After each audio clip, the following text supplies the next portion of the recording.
सोचिए, क्या होता है जब इतिहास की सबसे कह सकते हैं सबसे काली कहानी को एक बिल्कुल ही अलग नजरिए से देखा जाए। आज हम एक ऐसी डॉक्यूमेंट्री के तर्कों के जरिए एडोल्फ हिटलर की विरासत को समझने की कोशिश करेंगे।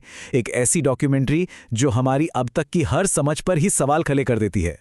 ये शब्द जिन्हें हिटलर का आखिरी बयान माना जाता है, उस शख्स की एक बिल्कुल अलग ही तस्वीर दिखाते हैं जिसे दुनिया एक राक्षस के रूप में जानती है। तो चलिए इसी अजीब से विरोधाभास की गहराई में उतरते हैं। तो सवाल ये उठता है कि क्या हिटलर वाकई में कोई अनोखा राक्षस था, या फिर वो एक ऐसे सिस्टम, एक ऐसी व्यवस्था का नतीजा था जिसने उसकी शैतानियत को जन्म दिया। यही वो परेशान करने वाला सवाल है जिसका सामना करने पर यह डॉक्यूमेंट्री हमें मजबूर करती है। इस मुश्किल सवाल को समझने के लिए हम इन 5 अहम पहलुओं पर गौर करेंगे। हर पहलू इस पहेली का एक जरूरी टुकड़ा है।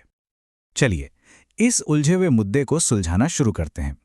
सबसे पहले हिटलर की जो शैतानी छवि है, उसके 3 मुख्य स्तंभों को परखते हैं जिन पर यह पूरी की पूरी छवि टिकी हुई है।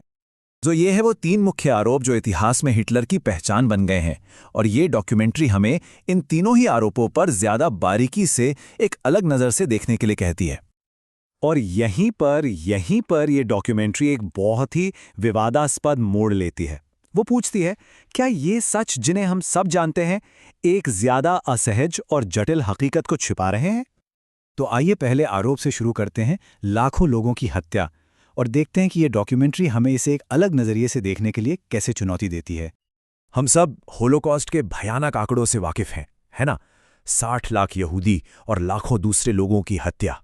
यही तो हिटलर की विरासत का कह सकते हैं कि मूल है। लेकिन फिर यह डॉक्यूमेंट्री एक चौंकाने वाली तुलना हमारे सामने रखती है।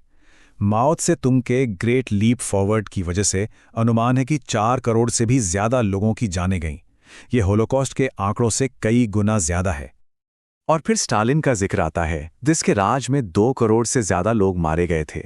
और विडंबना देखिए, उसी स्टालिन को 2 बार नोबेल शांति पुरस्कार के लिए नॉमिनेट किया गया था।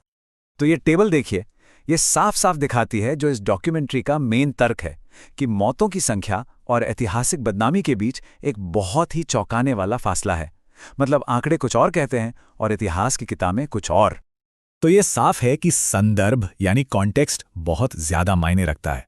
अब चलिए इसी लेंस को यहूदी विरोध के आरोप पर लड़ाकर देखते हैं। ठीक है, तो आगे बढ़ने से पहले उस शब्द को समझ लेते हैं जो इस पूरी त्रासदी के केंद्र में है, एंटीसेमिटिज्म, मतलब यहूदियों के प्रति नफरत या भेदभाव।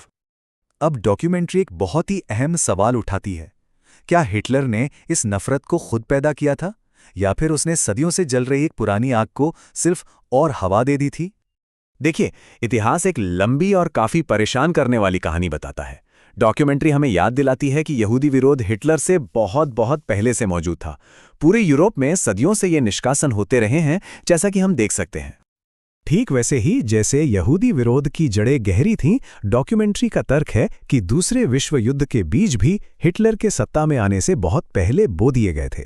और ये हमें तीसरे आरोप पर लाता है कि हिटलर ने अकेले ही द्वितीय विश्व युद्ध शुरू किया। डॉक्यूमेंट्री के मुताबिक युद्ध की असली जड़ें वर्साई की संधि में थीं। इस संधि ने जर्मनी पर इतनी अपमानजनक शर्तें थोप दी कि देश आर्थिक और सामाजिक दोनों ही तरह से तबाह हो गया। और बात यह है कि हिटलर इस खेल में अकेला नहीं था। डॉक्यूमेंट्री उन दूसरी ताकतों और बड़ी बड़ी कंपनियों की मिलीभगत को भी उजागर करती है, जिन्होंने या तो नाजी जर्मनी को बढ़ावा दिया या फिर उससे सीधा सीधा फायदा उठाया।